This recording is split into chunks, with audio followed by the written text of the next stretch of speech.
English ഫീലിയ YouTube ചാനലിലേക്ക് എല്ലാവർക്കും സ്വാഗതം.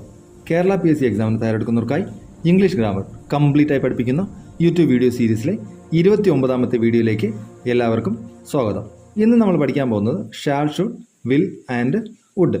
ഷാളും ഷുഡും വില്ലും വുഡും നമ്മൾ പഠിച്ച പോലെ തന്നെ ഷേളിനെ പാസ്റ്റ് രൂപത്തിൽ ഉപയോഗിക്കണമെങ്കിൽ നമുക്ക് ഷുഡ് ഉപയോഗിക്കാം, വില്ലിന് വുഡ് ഉപയോഗിക്കാം. ക്ലിയർ ആണല്ലോ? നമ്മൾ ക്യാൻ, കുഡ്, മേ, മൈറ്റ് ഇത് രണ്ടും നമ്മൾ കഴിഞ്ഞ ക്ലാസ്സിൽ പഠിച്ചു അല്ലേ? അപ്പം ഇന്ന് നമ്മൾ പഠിക്കുന്ന ഷാളും ഷുഡും വില്ലും വുഡും. ഞാനൊരു കഴിഞ്ഞ ക്ലാസ്സിൽ തന്നെ പറഞ്ഞിട്ടുണ്ടായിരുന്നു, ഷേള് ഫസ്റ്റ് പേഴ്സൻ്റെ കൂടെ വി ഫസ്റ്റ് പേഴ്സൻ്റെ കൂടെ ഷേളും, വില്ല് സെക്കൻഡ് പേഴ്സൻ്റെ കൂടെയും തേർഡ് പേഴ്സൻ്റെ കൂടെയും വരുമെന്ന് നമ്മൾ പഠിച്ചു. ക്ലിയർ ആണല്ലോ? നോക്കൂ, generally shall is used in the first person and will in all other person to express pure future. നമ്മൾ first person, second person, third person അറിയാത്തവർക്ക് വേണ്ടി പറയാം. ഫസ്റ്റ് പേഴ്സൺ എന്ന് പറഞ്ഞാൽ വി. നമ്മൾ ഇത് രണ്ടും ഫസ്റ്റ് പേഴ്സൺ, യു എന്ന് പറഞ്ഞാൽ second person, he, she, it, they എന്ന് പറഞ്ഞാൽ നമുക്ക് തേർഡ് പേഴ്സൺ ആണ്. അതായത് നമ്മുടെ കാര്യം പറയുമ്പോൾ നമ്മൾ ഫസ്റ്റ് പേഴ്സണും സെക്കൻഡ് പേഴ്സൺ നമ്മൾ ആരോട് സംസാരിക്കുന്നു അതാണ് സെക്കൻഡ് പേഴ്സൺ, യു നിങ്ങളോടല്ലേ സംസാരിക്കുന്നത്, അല്ലെങ്കിൽ ആരെക്കുറിച്ച് സംസാരിക്കുന്നു അത് third person, they, he, she, it. മനസ്സിലായല്ലോ? അപ്പം ഫസ്റ്റ് പേഴ്സൻ്റെ കൂടെ ഷേളും സെക്കൻഡ് പേഴ്സൺ തേർഡ് പേഴ്സൻ്റെ കൂടെ വില്ലും വരും. ക്ലിയർ ആണല്ലോ? ജനറലി ഇതാണ് റൂള്. എക്സാമിനൊക്കെ ഇത് ചോദിച്ചാൽ ഇങ്ങനെ എഴുതിയാൽ മതി. അല്ലാത്ത പക്ഷം രണ്ട് രീതിക്കും എഴുതാൻ പറ്റും. എക്സാമിന് ചോദിക്കുമ്പോൾ ഒന്ന് ശ്രദ്ധിച്ചോളുക. ക്ലിയർ ആണല്ലോ? I shall be 29 in 2030. ഞാൻ 2030 ആകുമ്പോഴത്തേനും എനിക്ക് എന്താവും? 29 വയസ്സ് ആവും. 2030 ആകുമ്പോഴത്തേനും എനിക്ക് 29 വയസ്സാവും. ക്ലിയർ ആണല്ലോ? We will need the money next month. ഞങ്ങൾക്ക് ഈ പൈസ അടുത്ത മാസം ആവശ്യമുണ്ട്. ആവശ്യമുണ്ട്. മനസ്സിലായല്ലോ? വെൻ ഷേൾ നോക്കൂ, ഐയുടെ കൂടെ ഷേളും വീയുടെ കൂടെ വില്ലും വന്നു. വെൻ ഷേൾ വി, വീയുടെ കൂടെയും ഷേളാ വന്നേ. When shall we see you again. ഞങ്ങൾ നിങ്ങളെ ഇനി വീണ്ടും എപ്പോൾ കാണും? നോക്കൂ, ടുമോറോ വിൽ ബി മൺഡേ. വേറെ ഏത് വന്നാലും ഐയുടെയും ഇങ്ങനെ പഠിച്ചാൽ മതി. ഐയുടെയും വീയുടെയും കൂടെ നമ്മൾ ഷേൾ ഉപയോഗിക്കും, ബാക്കിയെല്ലാം വില്ലാണ്. Tomorrow will be Monday. നാളെ മൺഡേ ആണ്. You will meet him. നിങ്ങൾ അദ്ദേഹത്തെ കാണും. ക്ലിയർ ആയോ? ക്ലിയർ ആണെന്ന് വിശ്വസിക്കുന്നു. ബാക്കിയുള്ള അതിനോട് വില്ല്. നോക്കൂ, വിൽ ഈസ് സംടൈംസ്. ഇതും ഒരു റൂളാണ്. Will is sometimes used in the first person to express a threat, promise, willing or determination. നിങ്ങൾ ഇത് വായിച്ച് പേടിക്കണ്ട, ഒന്നുമില്ല അതിനകത്ത്. അതായത് ഒരു ത്രെഡ്, നമ്മളൊരാളെ ഭീഷണിപ്പെടുത്തുകയോ നമ്മളൊരാൾക്ക് പ്രോമിസ് കൊടുക്കുകയോ ചെയ്യുമ്പം, അല്ലെങ്കിൽ നമ്മളൊരു വില്ലിങ്, നമ്മളൊരു കാര്യം ചെയ്തു കൊടുക്കാൻ താല്പര്യപ്പെടുകയോ, അല്ലെങ്കിൽ ഡിറ്റർമിനേഷൻ ഉറച്ചൊരു തീരുമാനം എടുക്കുകയോ ചെയ്യുമ്പോൾ നമ്മൾ ഷേളിന് പകരം വില്ല് ഉപയോഗിക്കും. മനസ്സിലായോ?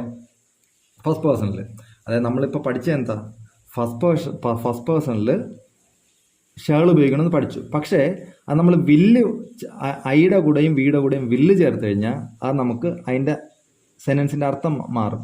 എന്ന് പറഞ്ഞാൽ അത് ഒരു ത്രെഡ് വരാം, പ്രോമിസ് വരാം. നമ്മളിപ്പം ഐ ഷാൽ ഗിവ് യു എന്ന് പറയുന്നതിനും ഐ വിൽ ഗിവ് യു എന്ന് പറയുന്നതിനും വ്യത്യാസമുണ്ട്. ഐ ഷാൽ ഗിവ് യു എന്ന് പറഞ്ഞാൽ ഞാൻ തരാം, അതിനകത്ത് ഉറപ്പില്ല. പക്ഷേ I will give you the money എന്ന് പറഞ്ഞാൽ അതിനർത്ഥം പ്രോമിസ് ആണ്. അവിടെ ഒരു പ്രോമിസ് ആവും. ഐ വിൽ വരുമ്പം നമ്മുടെ അർത്ഥം ടോട്ടലി മാറും. I will give you the money എന്നാണ് വരിക. അതാണ് കുറച്ചും കൂടി നല്ലത്. അത് നിങ്ങൾക്ക് അടുത്ത സെൻറ്റൻസ് കാണുമ്പോൾ മനസ്സിലാവും. ക്ലിയർ ആണോ? ക്ലിയർ ആണെന്ന് വിശ്വസിക്കുന്നു. I will show you. നോക്കൂ, ഐ ഷാൽ ഷോ യു എന്ന് പറഞ്ഞാൽ ഞാൻ നിനക്ക് കാണിച്ചു തരാം എന്നുള്ളൊരു അർത്ഥം വരും. ഇവിടെ ഐ വിൽ ഷോ യു എന്ന് പറഞ്ഞാൽ ഞാൻ നിനക്ക് കാണിച്ചു തരാം. നമ്മൾ ദേഷ്യത്തിൽ പറയത്തില്ലേ, നമ്മൾ എന്തെങ്കിലും വരുമ്പോൾ നിനക്ക് കാണിച്ചു തരാം എന്ന് പറയത്തില്ലേ, അതിനാണ് ഐ വിൽ ഷോ യു. നോക്കൂ, അത് ത്രെഡാണ് അല്ലേ, ഭീഷണിയാണ്. ഇനി promise, I will give you the money. I will give you the money എന്ന് പറഞ്ഞാൽ ഞാൻ ഉറപ്പായിട്ട് നിനക്ക് പൈസ തരുമെന്നാണ് അതിനർത്ഥം. I shall give you the money, ഞാൻ തരാം, അതിനർത്ഥം നമുക്ക് വേണമെങ്കിൽ മാറ്റാം. പക്ഷെ I will give you the money എന്ന് പറഞ്ഞാൽ അതിനർത്ഥം നമ്മൾ ഉറപ്പായിട്ടും കൊടുക്കുമ്പോൾ ഒരു പ്രോമിസ് പോലെയാണ്. മനസ്സിലായല്ലോ? ഇനി I will carry your books. ഞാൻ നിങ്ങളെ ബുക്ക് വഹിച്ചോളാം അല്ലെങ്കിൽ എടുത്തോളാം എന്നുള്ള അർത്ഥം. വില്ലിങ്, എനിക്ക് കുഴപ്പമില്ല, ഞാൻ നിങ്ങളുടെ ബുക്ക് എടുത്തോളാം. ക്ലിയർ ആണല്ലോ? വില്ലിങ് കാണിക്കുമ്പോൾ I shall carry your books എന്ന് പറഞ്ഞാലും കറക്റ്റാണ്. പക്ഷേ ഇതിനകത്ത് കുറച്ചും കൂടി ഒരു വില്ലിങ്നെസ് വരും. മറ്റേ I shall carry your book, ഞാൻ നിങ്ങളുടെ ബുക്ക്, രണ്ടും ഒരർത്ഥം തന്നെയാണ്. പക്ഷേ ഇതിനകത്ത് കുറച്ചും കൂടി ഒരു വില്ലിങ്നെസ് വരും. ക്ലിയർ ആണല്ലോ? I will succeed or die in the attempt. ഈ അറ്റംപ്റ്റിൽ ഞാൻ ഒന്നിൽ സക്സസ് ചെയ്യും അല്ലെങ്കിൽ മരിക്കും. ഡിറ്റർമിനേഷൻ ഉറപ്പിച്ച് പറയുന്നതാണ്. ഐ ഷാൽ സക്സീഡ് എന്ന് പറയത്തില്ല. മനസ്സിലായല്ലോ? ഡിറ്റർമിനേഷൻ പറയുമ്പോൾ ഐ വിൽ സക്സീഡ് എന്ന് തന്നെ പറഞ്ഞു. I will succeed or die in the attempt. Clear ആണല്ലോ? ക്ലിയർ ആണെന്ന് വിശ്വസിക്കുന്നു. ഇനി നോക്കൂ, shall is sometimes used in the second and third person to express a command, a promise or threat. ഇവിടെ നോക്കൂ, സെയിം തന്നെയാണ്. നമ്മൾ സെക്കൻഡിലും തേർഡ് പേഴ്സണിലും നമ്മൾ കമാൻഡോ പ്രോമിസോ ഒരു ത്രെഡോ കൊടുക്കണമെങ്കിൽ നമ്മൾ എന്ത് വരയ്ക്കും? വില്ലിന് പകരം ഷേൾ കൊടുക്കും. ഇവിടെ മാറ്റി കൊടുക്കണം. അല്ലെങ്കിൽ നമ്മൾ വില്ല പഠിച്ച് ഇവിടെ ഷേൾ കൊടുത്താൽ കുറച്ചും കൂടി പ്രോമിസ് ആവും, അല്ലെങ്കിൽ കമാൻഡോ അല്ലെങ്കിൽ ത്രെഡ് ആവും. ക്ലിയർ ആണല്ലോ? നോക്കൂ, he shall not enter my house again. ഇനി അവൻ എൻ്റെ വീട്ടിൽ പ്രവേശിക്കില്ല. ക്ലിയർ ആണല്ലോ? കമാൻഡ്. അവൻ ഇനി എൻ്റെ വീട്ടിൽ പ്രവേശിക്കില്ല. മനസ്സിലായല്ലോ? നോക്കൂ, കമാൻഡാണ് അത്. U shall have a holiday tomorrow. അത് പ്രോമിസാണ്. നാളെ നിങ്ങൾക്ക് ഒരവധി ഉണ്ടാവും. നാളെ നിങ്ങൾക്ക് അവധിയായിരിക്കും. നാളെ നിങ്ങൾക്ക് അവധിയായിരിക്കും. അത് പ്രോമിസാണ്. ഇപ്പം നമ്മൾ ഓഫീസിൽ പറയുവാണ്, you shall have a holiday tomorrow. നാളെ നിങ്ങൾക്ക് അവധിയായിരിക്കും. ക്ലിയർ ആണ്? അത് പ്രോമിസാണ്. You shall be punished for this. ത്രെഡാണ്. എന്ന് പറഞ്ഞാൽ ഭീഷണി. ഇതിന് നിങ്ങൾ ശിക്ഷിക്കപ്പെടും. ഇതിന് നിങ്ങൾ ശിക്ഷിക്കപ്പെടും. ക്ലിയർ ആണല്ലോ? ക്ലിയർ ആണെന്ന് വിശ്വസിക്കുന്നു. നോക്കൂ, should and would are used as the past equivalents of shall and will. ഞാൻ പറഞ്ഞല്ലോ, ഷേളിൻ്റെയും വില്ലിനും പാസ്റ്റ് ഈക്വലൻസ്, പാസ്റ്റ് സെൻറ്റൻസ് പറയുമ്പോൾ നമ്മൾ പാസ്റ്റ് സെൻറ്റൻസ് പറയുകയാണെങ്കിൽ അതിൽ വില്ലോ ഷേളോ വരുവാണെങ്കിൽ അവിടെ വുഡ് അല്ലെങ്കിൽ ഷുഡ് കൊടുക്കുക. ക്ലിയർ ആണല്ലോ? അതിന് വേണ്ടിയിട്ടാണ് കോമൺ ആയിട്ട് അത് പറയുന്നത്. അല്ലാതെ വേറെ ഉപയോഗങ്ങളുണ്ട്, അത് നമ്മൾ താഴെ പഠിക്കും. ക്ലിയർ ആണല്ലോ? As I expected I should get a first class. ഞാൻ കണ്ടോ ഇവിടെ ആസ് ഐ എക്സ്പെക്റ്റഡ് എന്ന് പറഞ്ഞാൽ എന്താ? ഞാൻ പ്രതീക്ഷിച്ച പോലെ എനിക്ക് ഫസ്റ്റ് ക്ലാസ് കിട്ടണം എന്ന ഒരു ഉറപ്പാണ്. കിട്ടണം. നോക്കൂ, he said he would be 25 on his next birthday.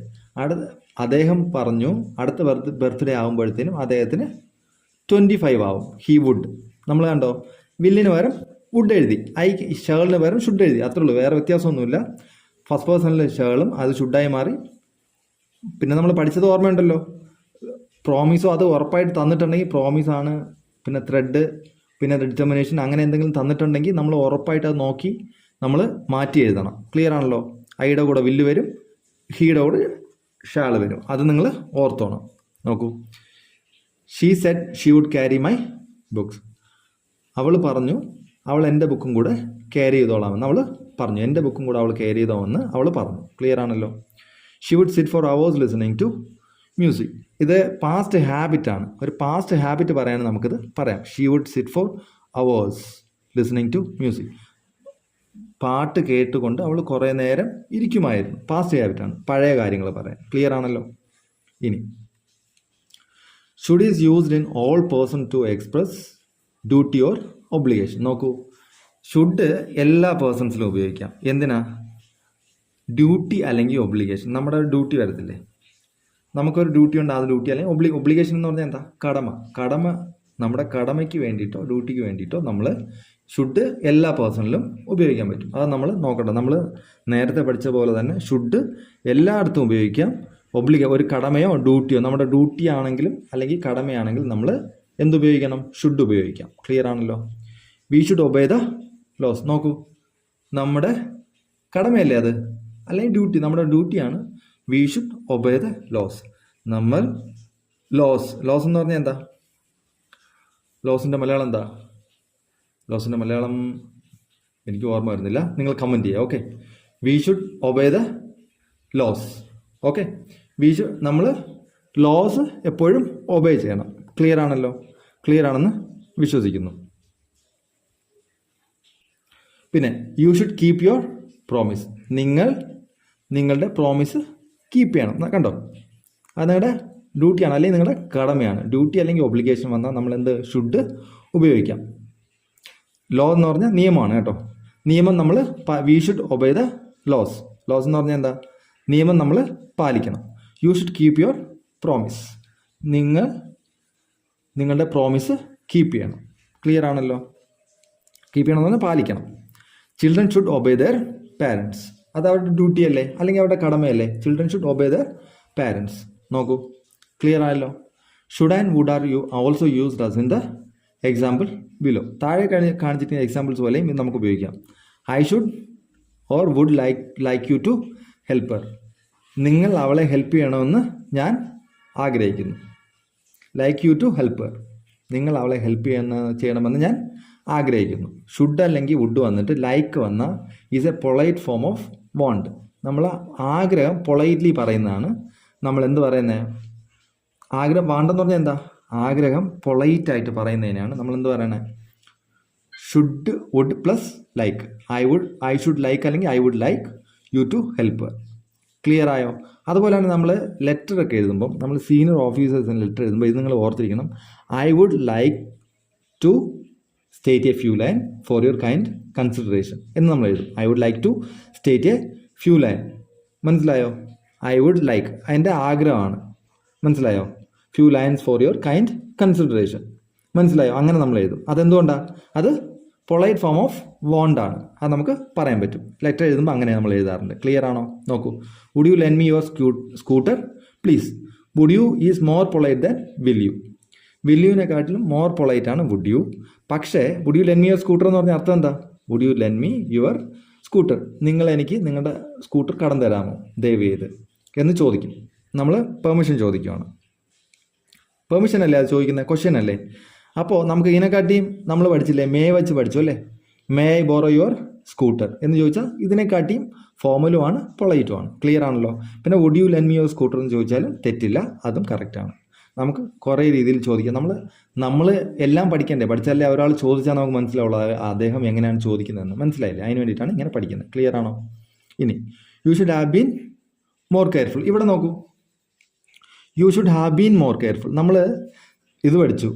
I could have studied well. Sorry, well അല്ല, well. I could have studied well അല്ലേ?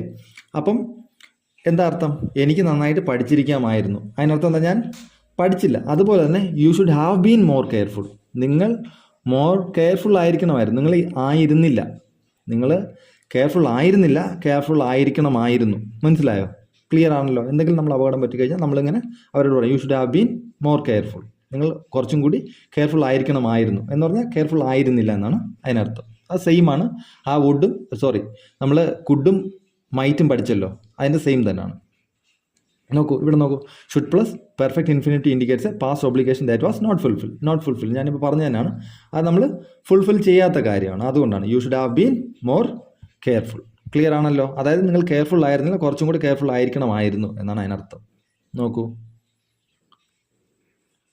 He should be in the library now. പ്രോബബിലിറ്റിയാണ്. അദ്ദേഹം ലൈബ്രറിയിൽ ഉണ്ടായിരിക്കും ഇപ്പോൾ. പ്രോബബിലിറ്റി എന്ന് പറഞ്ഞാൽ അദ്ദേഹം ഇപ്പോൾ ലൈബ്രറിയിൽ ഉണ്ടായിരിക്കും. മേയെക്കാട്ടിലും കുറച്ചും കൂടി പ്രോബബിളാണ്. പോസിബിലിറ്റിയെക്കാട്ടിയും പോസിബിലിറ്റി കൂടുതലുണ്ട് മേയെക്കാട്ടിയും. He should be in the library now. അല്ലെങ്കിൽ he might be in the library എന്ന് പറഞ്ഞാൽ ഉണ്ടായേക്കാം എന്നാണ്. ഇവിടെ കുറച്ചും കൂടി സാധ്യതയുണ്ട്. He should be in the library now. ഉറപ്പാണ്, കുറച്ചും കൂടി ഉറപ്പുണ്ട് അതിനകത്ത്. ക്ലിയർ ആണല്ലോ? ഇനി I wish you would get a first class. ഇവിടെ നോക്കൂ. Would plus wish express a strong desire. നമ്മൾ ഒരു വിഷ് പറഞ്ഞിട്ട് വുഡ് വെച്ചിട്ട് പറയുകയാണെങ്കിൽ നമ്മൾ സ്ട്രോങ് ഡിസയറാണ്. ഞാൻ പറഞ്ഞില്ലേ എന്താ? നമ്മൾ നേരത്തെയും പഠിച്ചു. വുഡ് വെച്ചിട്ട് I would like to state എന്ന് പറഞ്ഞാൽ നമ്മുടെ ശരിക്കും എന്താ? ഐ വുഡ് ലൈക്ക് എന്ന് പറഞ്ഞാൽ നമുക്ക് ശരിക്കും ആഗ്രഹം എന്ന് പറഞ്ഞാൽ നമ്മൾ നേരത്തെ പഠിച്ചു. അത് സെയിം തന്നെയാണ്. ഇവിടെ ഒന്നും കൂടെ പറഞ്ഞിട്ടുണ്ട്. I wish you would get a first class. ഇത് നമ്മുടെ സ്ട്രോങ് ഡിസയർ ആണ് കാണിക്കുന്നത്. ഞാൻ ആഗ്രഹിക്കുന്നു നിനക്ക് ഫസ്റ്റ് ക്ലാസ് കിട്ടണമെന്ന്. ക്ലിയർ ആണല്ലോ? ക്ലിയർ ആണെന്ന് വിശ്വസിക്കുന്നു. അപ്പോൾ നമുക്ക് ഇന്നത്തെ ക്ലാസ് ഇവിടെ തീർക്കാം. അപ്പോൾ നിങ്ങൾക്ക് എല്ലാം മനസ്സിലായെന്ന് വിചാരിക്കുന്നു. നമ്മളിന്ന് വിൽ വുഡ് ഷാൽ ഷുഡ് എവിടെ പഠിക്കണമെന്നും എങ്ങനെ പഠിക്കണമെന്നും നമ്മൾ പഠിച്ചു. ഷേൾ നമ്മൾ ഫസ്റ്റ് പേഴ്സൻ്റോട് ഷേളും സെക്കൻഡ് പേഴ്സൻ്റെയും തേർഡ് പേഴ്സൻ്റെയും കൂടെ വില്ലും ഉപയോഗിക്കുമെന്ന് പഠിച്ചു. ഒപ്പം തന്നെ നമ്മൾ എന്താ റിക്വസ്റ്റ്, പെർമിഷൻ, പിന്നെന്താ പഠിച്ചത്? Thread, determination. ഇത് വരുവാണെങ്കിൽ നമ്മൾ ഫസ്റ്റ് പേഴ്സൻ്റെ കൂടെ വില്ലും സെക്കൻഡ് ആൻഡ് തേർഡ് പേഴ്സൻ്റോട് ഷേളും മാറി വരും എന്ന് നമ്മൾ പഠിച്ചു. ഇന്ന് ഇത്രയേ ഉള്ളൂ. വേറെ പ്രത്യേകിച്ച് ഒന്നുമില്ല. ഇത്രയും മനസ്സിലായെന്ന് വിചാരിക്കുന്നു. എന്തെങ്കിലും ഡൗട്ട് ഉണ്ടെങ്കിൽ നിങ്ങൾ കമൻറ്റ് ചെയ്യാൻ മറക്കരുത്. കമൻറ്റ് ചെയ്താൽ മതി. നമുക്ക് അവിടെ ഒന്ന് ക്ലാരിഫൈ ചെയ്യോ അല്ലെങ്കിൽ നമുക്ക് എങ്ങനെയെങ്കിലും ക്ലാരിഫൈ ചെയ്യാൻ നമുക്ക് നോക്കാം. അപ്പോൾ ഇത്രയും നേരം കണ്ടതിന് താങ്ക് യു വെരി മച്ച്.